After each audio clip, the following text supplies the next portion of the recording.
All right, just going to do a little recording here of the solutions for that last quiz we had. First one here, it started off with this function. We just had to differentiate it. So here's our rule over here that we use. If you use the natural log, it's just u prime over u, whatever's inside the natural log there, whatever we're taking the natural log of. So basically our u was 2x plus 1, so u prime, derivative of that, 4x. So simply write it as u prime over u, and that is your answer. That's as far as you can go with it. Next one was 58 on that section, 5.1. So this one starts off this way with a natural log, but we can rewrite that cube root as something to the 1/3 power. That means we can take that and bring it out front and rewrite it now as just 1/3 natural log of x minus 1 over x plus 1. And then you can use another log law and split that up, because whenever you're dividing within a natural log, you can split that up into two separate natural logs with subtraction. Or any log, whatever, it doesn't have to be a natural log, any type of log with any base. So that made this a lot easier to take the derivative. So you wanted to get it to looking like this first, and then take the derivative after that. And for this one, just remember that it's u prime over u. We're still doing that. So u prime of x minus 1, well, that's just 1 over x minus 1, and the u prime of x plus 1 is also 1 over x plus 1. You can combine those down to just simplify them a little bit. 1 over 3x minus 1 minus 1 over 3x plus 1. You can find a common denominator. All we did there was take the common denominator is 3x minus 1, x plus 1. So this one needed an x plus 1 multiplied on the top, and this one needed an x minus 1 multiplied on the top. So that's where these come from here. With a little simplification after that, it just turns into 2 on the top of that one. Going down to 64 here. On this one, you start off with the natural log cosecant of x. So that's kind of our u position. All right, our u is cosecant of x, and u prime is minus cosecant x cotangent of x. So we write that as u prime over u. So that's what we have going on here. Our u prime on top, our u on the bottom. It turns out they both have cosecant, so cancel those out. That's what we did here. Left with just the cotangent. All right, moving on to section 5.2. We had number 6 up first. So this one was in this format where we can use natural log, 1 over 3x plus 2. Can't use a power rule on that. Can't change it to a 3x plus 2 to the negative 1, because power rule doesn't work on anything to a negative 1 power. It just doesn't work for us on that. So can't do that. So we had to use what we have right here, which is du over u. If you integrate that, you end up with the natural log of u plus c. So our u on the bottom was 3x plus 2. So our du, derivative of that 3x plus 2, is 3 dx. So it turns out all we needed was a 3 on the top to make this 3 dx, but you had to balance it out with a 1/3 on the outside, which is what we ended up with there. Oops, I think I forgot to write the 1/3 on our final answer here. Should be a 1/3 out here. Okay, so yep, that's all you ended up with on that one. This next one here is a little bit different. We had to use a special technique for this one, which wasn't really a hard technique. You just had to remember, if you have something top heavy like this with a x squared on top and an x on the bottom with the degrees, you have to divide it into it. And you can simplify it though with long division. If you divide x minus 2 into 2x squared plus 7x minus 3, we end up with this up top right here, the 2x plus 11 minus 19 over x minus 2. So then we just rewrite that over here. But now we have something we can use power rule on right here, 2x plus 11, power rule with integration. We take this 19 here and we factor it off. And now I've got something that I can do some pretty simple integration with here with 1 over x minus 2. It's our natural log setup. So once you integrate both of those, you get x squared plus 11x for the first part right here, and then 19 times natural log of x minus 2 plus c. And you do have to keep the absolute values on that, because we don't know if that could end up being negative at some point. Any value of x less than 2 would give us a negative, so we want to keep it positive. 38 here, this one starts off and it says to solve this differential equation. So that means we need to isolate the dy and the dx on each side and put all the x's on the dx side and all the y's on the dy side. So it was pretty easy to do on the first step here. All you had to do was multiply both sides by dx and it got the dx up there, and then we're ready to integrate. Left hand side was easy. The integration of 1 dy is just y, so that made that one pretty easy to start off with. But then on the right hand side here, we kind of have a natural log situation again. Du over u situation. That's what we're looking for, which gets us natural log of u plus c.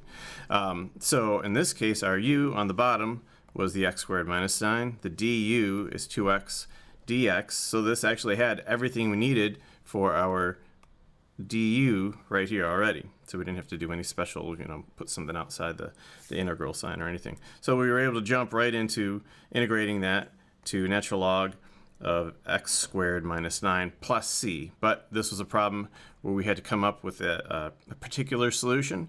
So it gave us a point we could plug in, 0, 4. So you plug that in to that equation there. We end up with the natural log of 0 minus 9 there, but that's why we have those absolute values in there. We changed that to natural log of just positive 9, and the 4 for the y was on the other side over here.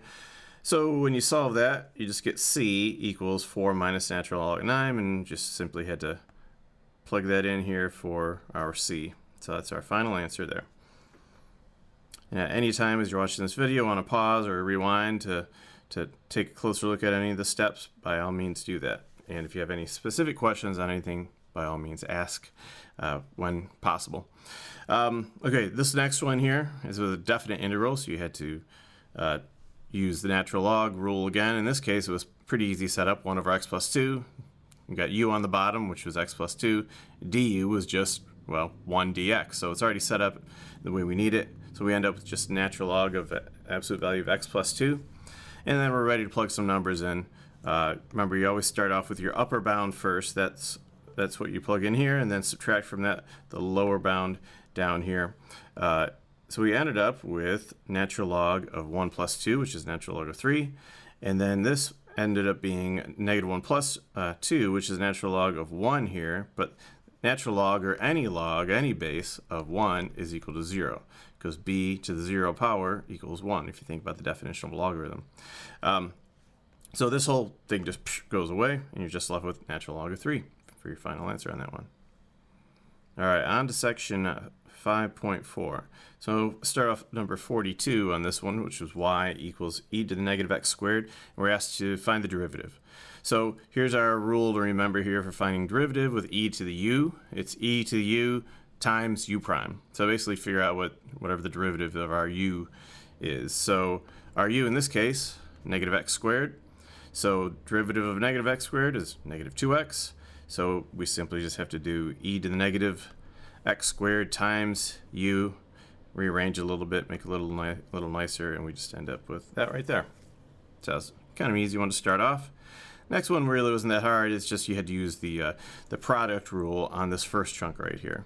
So remember, the derivative of e to the x is just e to the x. When it's just x, that makes it easy. So that derivative was pretty simple. But this one, you had to use the product rule here.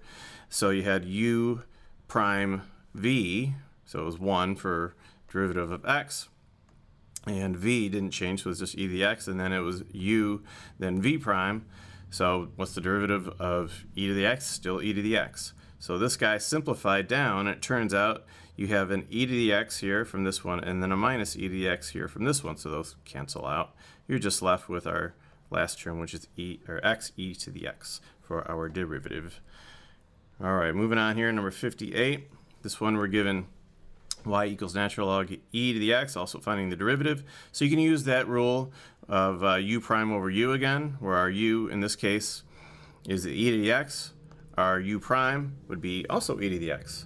So u prime over u is just e to the x divided by e to the x. Okay, that makes it easy, because that's just equal to 1. You might have done this even easier if you recognize right at the beginning that this x here, we could use a log law and just bring that right out front and just say x natural log of e. So that's what I did down below here in this step. right here. I just said, okay, bring that x out front. But what's natural log of e equal to? 1. So that means that equation up there was actually just y equals x, which of course the derivative for that is also 1. All right, so that was actually kind of easy one, if you knew what to look for on it. All right, 96 here. So this one started off just not with the stuff I have in red over here, but it was e to the 2x over 1 plus e to the 2x. So we had to look at our u. We're looking at our rule again of trying to find basically du over u, trying to match those up. So our u is on the bottom in this case, 1 plus e to the 2x. The derivative of that, though, is e to the 2x times 2, because you got to use this and take the derivative of the 2x and multiply it on the outside. And I should actually put a dx on here. So it turns out that e to the 2x times 2 dx was almost everything I had up here. I had the e to the 2x and dx, I just needed the 2. So tack on the 2, balance it out with a 1/2, and the rest of it's pretty easy. It's just, remember, this is just the natural log of u plus c. So what was on the bottom there? That ends up being what we're taking the natural log of with a 1/2 out front and plus c. All right, this one here actually ended up being pretty easy too, because when you do the whole same thing, we're looking at du over u ends up being natural log of u plus c. Our u on the bottom, e to the x plus e to the negative x, that's right here. Derivative of that is, well, they're two separate things, so you don't have to use any sort of product rule or anything like that. You just take the derivative of e to the x, which was e to the x, take the derivative of e to the negative x, which was e to the negative x, but then remember you got to take the derivative of negative x and multiply by that. So it actually flipped the sign of that. So if you bring that -1 out front, it turns into e to the x minus e to the negative x dx, which, guess what? That is already what we have up top. E to the x minus e to the x dx. So we simply just have to rewrite this as natural log of u, whatever was on the bottom. Ends up being pretty easy on that one. Okay, getting into 5.7 here. Things are getting a little more interesting. This is the differential equations that we had to solve. So this one, number 36, started off with dy over dx equals x cosine x squared. Again, you want to rearrange this so your dx and dy are on separate sides and not on the bottom of a fraction. So it's pretty simple on this one. Just had to multiply both sides by dx. Okay, so that's what we have here. And then we're ready to differentiate. The left side's easy, right? Derivative of dy is just y. Okay, the right side, though, you got to remember, I'll bring this in over here, that if you're taking the derivative of cosine u du, it's equal to sine. So if we're thinking about u here, okay, cosine of u, our u is the x squared, okay? What's the derivative of x squared, or du here? It's 2x dx. So it turns out we almost had everything we needed for the 2x dx. We had the x, but we didn't have the 2. So all we needed to do was add the 2 in here, but then balance it out by multiplying by 1/2 on the outside. So everything I have in green in this last step right here, that's our du, and here's our cosine of u right here. So we're ready to just basically say sine of u plus c.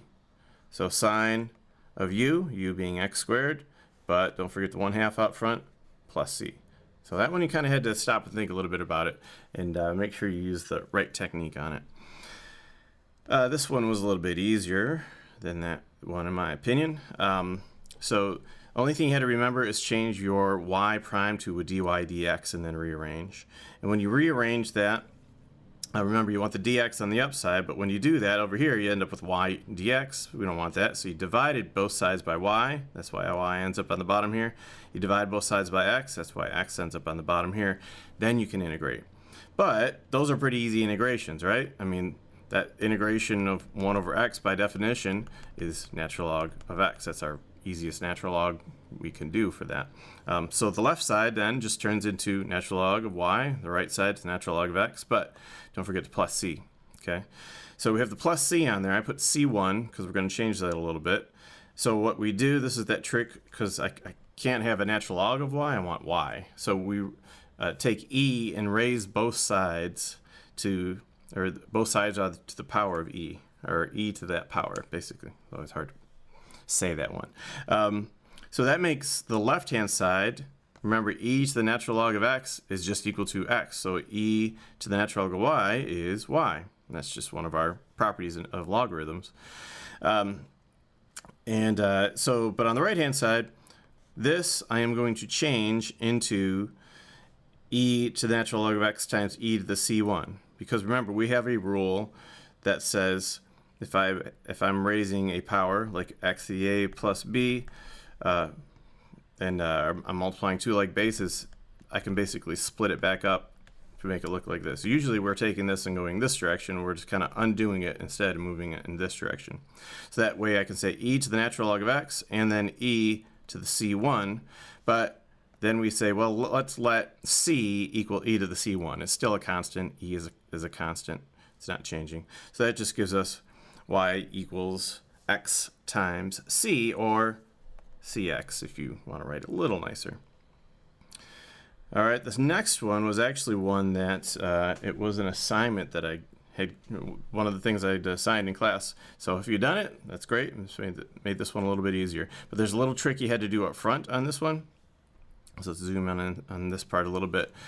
So it's looking at this and kind of reversing, like we did in that last problem, reversing something like x to the a minus b and turning it into a fraction. So this e to the r minus 2s can actually be rewritten as 2 bases e to the r divided by e to the 2s. With that subtraction, it means divide by it.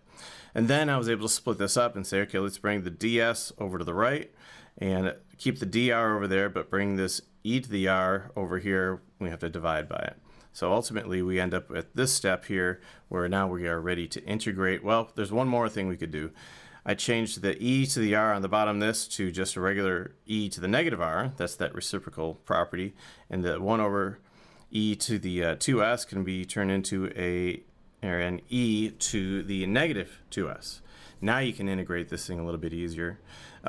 So there are kind of two situations going on where you're doing this e to the u du equals e to the u plus c. So our u position on the left side then, if you look at that, that's a negative r. Let's use green for that to match up. That's a negative r. Okay, so there's our negative r. So what's the derivative of that? It's just, well, negative 1 times dr. So to make that show up on the left-hand side, I had to make, to get my negative dr right here, I had to put the minus sign on the outside to balance that out. Okay. And on the right side, something similar. I did this one in red. Our position right here where the u is at is negative 2s. Derivative of that, negative 2 ds. So du is negative 2 ds. So I needed to bring that negative 2 in here, but balance it out here with a negative 1/2. And then I was just able to write it as e to the u. So we still got to keep the minus sign here and the negative 1/2 on the other side, but everything else just remains the same. This is our e to the u, this is our e to the u. So that does not carry through the, that negative 2 is just part of the d s on that side, and or our du, I should say, and the negative sign here is also part of our du. So I don't want to use those and bring them over. So we end up with this down here. And this is where things get a little fun. One thing you can do is multiply both sides by a negative to get rid of the negative signs here and here. But notice I say, well, if we multiply this guy by a negative, then I still want to call it c. So that's why I just called it c1 here. I turn negative here at this point. This is actually a negative c1, but now I'm just going to call it c for the rest of the way. Then we're going to use a trick. I got to get this r by itself. So I got to take a natural log of both sides to do that. So that helps to bring this out front, turns it into just negative r on the left side.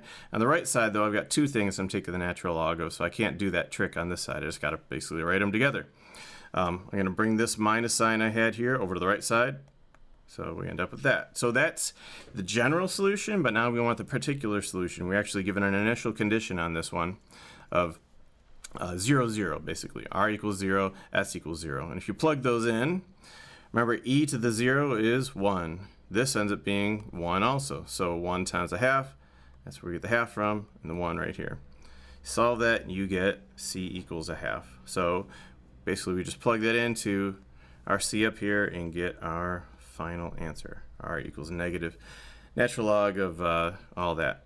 It could be written in a couple different ways. You might have had as an answer, if you wanted to write this all as one fraction, it would look like this, because they're both 1/2, so you might as well put them together.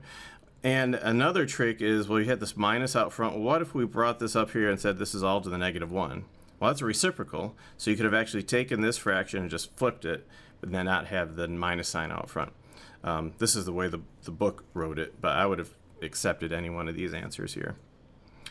All right, moving on to 5.8 here, getting into the arc, tangent, arcsine, all that fun stuff. And these are really just formula based. We're taking the derivative of arcsine here. So here's our formula. Our u in this case is our t squared. So u is t squared, u prime, 2t. So plug those things in here. The only thing you had to make sure you did was you had t squared squared here. So that ended up being t to the 4th on the bottom. 1 minus t to the 4th. Okay. And this next one here, you had to use the product rule because you have x squared times arctan of x. So product rule says, okay, our u prime would be 2x, and regular v doesn't change. So here's our first chunk, okay? But then we got to do u right here, and our v prime, we had to use this little formula for it, for arctan.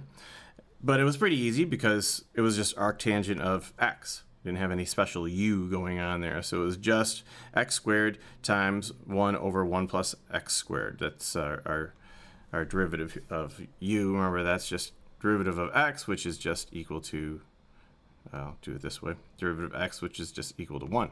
Okay, it's not really good notation there, but you get the idea. So that's why there's a 1 on top here. There's not really a whole lot you can do with this besides just taking this x squared and just writing it over top of the fraction to get our answer here. You just can leave it like that. Don't bother putting it together as two fractions in this one. If you did, that's okay, but you didn't really need to. 58 here. So this one starts off a little funky. We're also taking the derivative of it. And this is one that required a bunch of work, and I might not go through every little step on this. We actually did one a lot like this in class as an example. But this one, you have basically two different derivatives you're doing. You got this derivative here for just 25 arcsine of x over 5. And then you have this other one over here of x times square root of 25 minus x squared. Now I did this little trick where I took the x here and I said, well, if it's an x on the outside, if I want to move it inside, it would be x squared. And if I distributed it, it would turn into 25x squared minus x to the 4th, which then I'll write the square root as a 1/2 power. And now I can just use the chain rule on that instead of trying to do product rule with what I had started off with there. So that's why it looks a little weird in those first steps. You could still use a product rule. I just find this way to be a little bit easier to do. Just a reminder for arcsine u is just u prime over 1 minus u squared. Our u in this case is x over 5. So our u prime, 1/5. Okay, it's just 1/5 x, right? But on the bottom, we're going to have 1 minus x over 5 squared. Then all of this is just using the chain rule on this guy. We've got the 1/2 power that goes out front. Drop the degree by 1, so it makes it a negative 1/2. This doesn't change on the inside, but then you write the derivative out here, our u prime, a derivative of all that we had on the inside of the parentheses. And the rest of it is just simplifying, basically, okay? These two here combine to make 5, but I end up with 1 over x, or 1 minus x squared over 25 down here. So the trick for that is to multiply the bottom and the top by the square root of 25. So if you distribute this inside here, you can see you get 25, and then this times this is going to be the square root of 25 times that. Well, it cancels out that 25 on the bottom. We just have 25 minus x squared. And on the right-hand side, what I'm going to do here is factor out an x squared from this again. So if I factor it out, it turns back into x down here. But now I can cancel that out with these guys up top. Also, I took this 2 and divided it into each of these to make it 25x minus 2x cubed. But then to take the x out of that, and this chunk here is actually just 25 minus 2x squared. Once I divide x into both those. Simplify it all, you end up with this. All right. And I said on that one you had to write it as a single fraction to go full credit for that. And so that's the rigmarole you have to go through to make that happen. And I think that's it. So if you have any questions when it comes to the exam stuff, those of you taking the exams, please let me know. We can go over this stuff or even have a Google Meet one-on-one or whatever together to help you out with anything.